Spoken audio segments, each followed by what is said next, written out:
strong on that mission to turn the head-to-head around against Iga Świątek after she scored her fourth consecutive straight sets win over the Polish woman. Coco Gauff just took down Iga Świątek again for the fourth straight time. And no, not 4 total wins, 4 in a row. 4 back-to-back matches, all in straight sets. Listen to this, the world number 2 straight up cannot solve her anymore. What used to be Swiatek's rivalry has officially flipped and now belongs to Gauff, period. 8 straight sets. Let that sink in, because nobody had this on their bingo card. The WTA officially has a new problem, and her name is Coco Gauff. So be real, when did you realize this rivalry had fully turned? Was it Madrid, or did it just hit you right now? Drop your thoughts in the comments.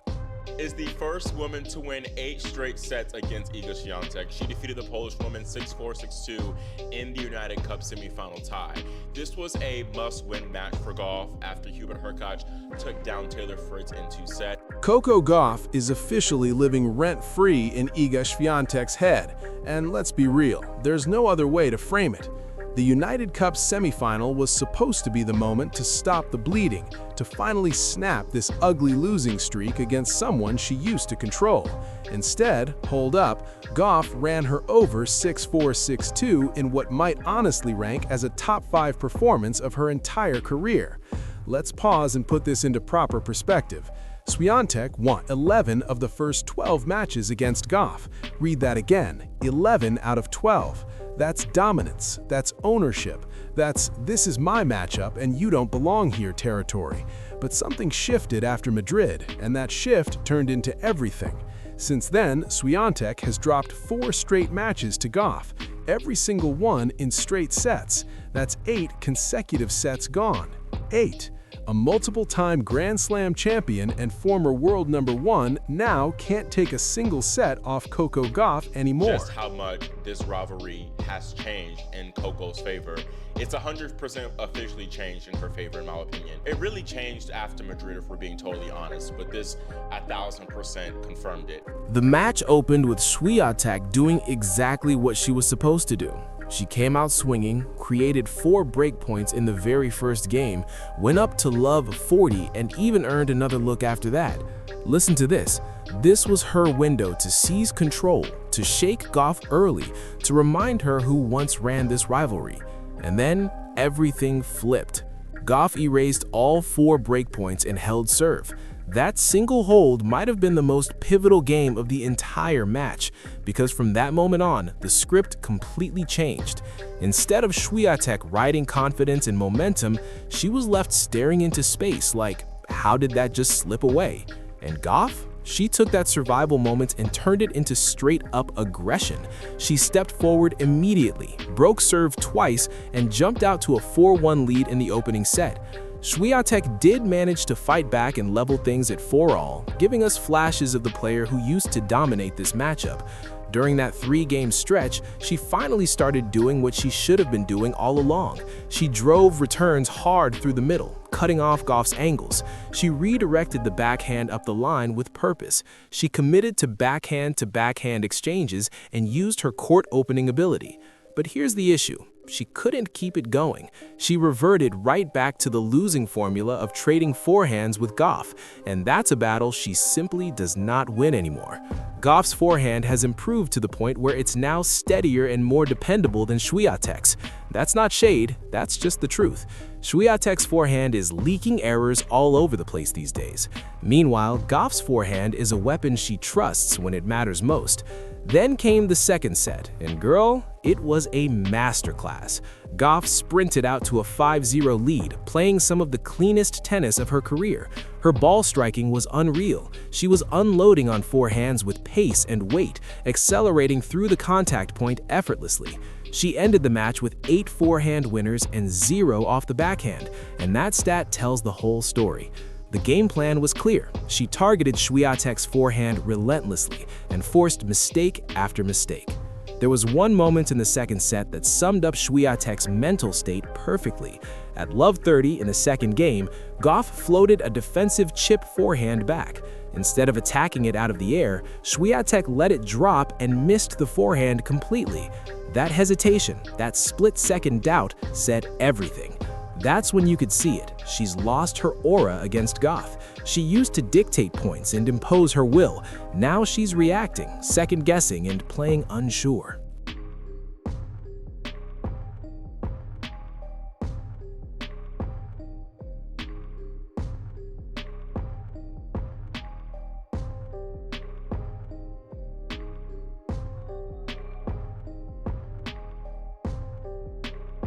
She got it! Gauff's serving display was elite, and that's always the first box you check with her. 3 aces and just 4 double faults. Listen to this. When that double fault number stays down, her entire game unlocks. She landed 75% of her first serves and won 73% of those points. That's straight up dominance. She kept things unpredictable too, mixing kick serves, slices, and body serves to keep her opponent constantly guessing. By comparison, her opponent had a rough serving outing by her own standards. She connected on only 59% of first serves and won just 56% of those points. Those stats aren't disastrous, but against a returner like Gauff, they simply won't cut it. Gauff looked locked in, seeing the ball like a beach ball, chasing down everything sent her way and firing it back with purpose. Her court coverage was absolutely suffocating. She ran down balls that should have ended points, and she didn't just float them back, she redirected them with pace and precision, forcing extra shots and making it feel like nothing was ever good enough. That kind of defense naturally turns into offense, and Gauff took full advantage every single time. What makes this 4-match win streak even crazier is that it's not like her opponent played terribly. She actually delivered a pretty solid performance overall. But hold up, Gauff was just better. Even when momentum shifted, even when there was a mini comeback in the first set, even when 2 games were clawed back after going down 5-0 in the second, Gauff always had an answer. She sprinkled in drop shots to pull her forward and force movement on uncomfortable terms. She stayed aggressive without crossing into reckless territory. Bottom line, she played smart, composed, and completely dominant tennis.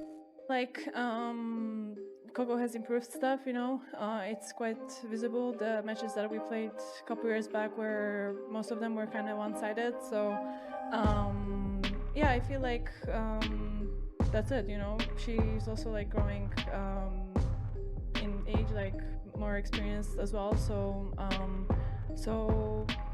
yeah, I mean, she's a top player for many years now, even though, she started when she was 16, much earlier than most of us do. So, yeah, it's congrats to her, basically. This is officially a nightmare matchup for Swiatek. Gauff is simply steadier from the baseline. Gauff moves better and covers more courts. Gauff owns the more dependable forehand now. And listen, most importantly, Gauff steps out there fully believing she's winning these matches. Meanwhile, Swiatek plays like she's already bracing for the loss. That mental swing is no longer subtle, it's absolute. She's clearly in what can only be described as her full-on ball basher phase right now. She's trying to blast through opponents, forcing shots that aren't really there, and the errors pile up because of it. Against lower-level competition, that approach can still work since her power overwhelms them. But hold up, against elite defenders with elite movement like Gauff, it turns into a disaster. Swiatek gets rushed, reaches for too much too early, and ends up melting down with unforced mistakes. The Serena Williams versus Maria Sharapova comparison is starting to feel uncomfortably accurate. Sharapova controlled the early days, won their first meeting, and established herself as a real threat. Then, Serena flipped the switch entirely, ripping off 19 straight wins at one point. The rivalry became so one-sided that Sharapova admitted she felt defeated before matches even began. We're not saying Gauff and Swiatek will reach that extreme, but the direction is eerily similar. Swiatek owned the early chapter. Now Gauff has completely rewritten the story. And the longer this streak drags on, the tougher it becomes for Swiatek to break free mentally. One analyst made a really compelling point about how drastic this shift has been. If Swiatek had reached that hypothetical Roland Garros final last year and faced Gauff instead of getting upset earlier, Gauff would have taken it. That's how dramatically this matchup is flipped. Gauff now has the tactical game plan to beat Świątek, and she has the weapons to execute it over and over again. The coaching situation around Świątek deserves a closer look. She's now 0-4 against Gauff under coach Wim Fissette. Under her previous coach, Tomasz Wiktorowski, she went 11-1 against Gauff. That gap is shocking. Wiktorowski also coached Naomi Osaka to a convincing 3-2 win over Gauff at the US Open.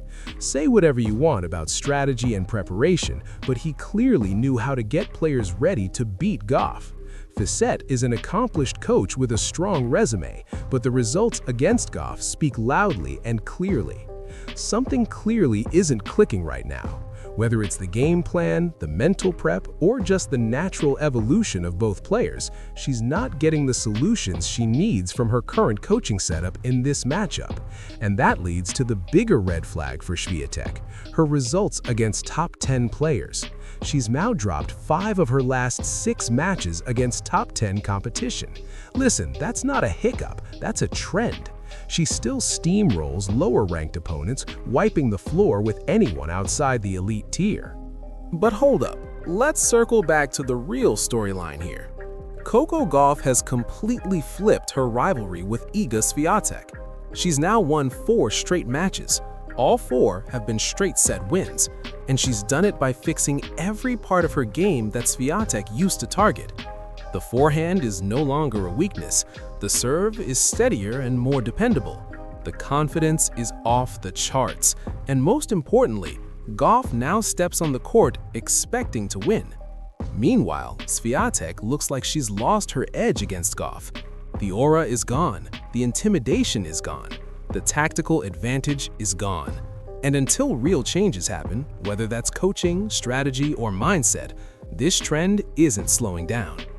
The WTA landscape is shifting. Gauff is rising, Świątek is searching, and the Australian Open just became appointment viewing. 4 straight wins, 8 straight sets. Coco Gauff owns Iga Świątek right now, and the WTA may never look the same. If you think Gauff is taking the Australian Open, smash that like button.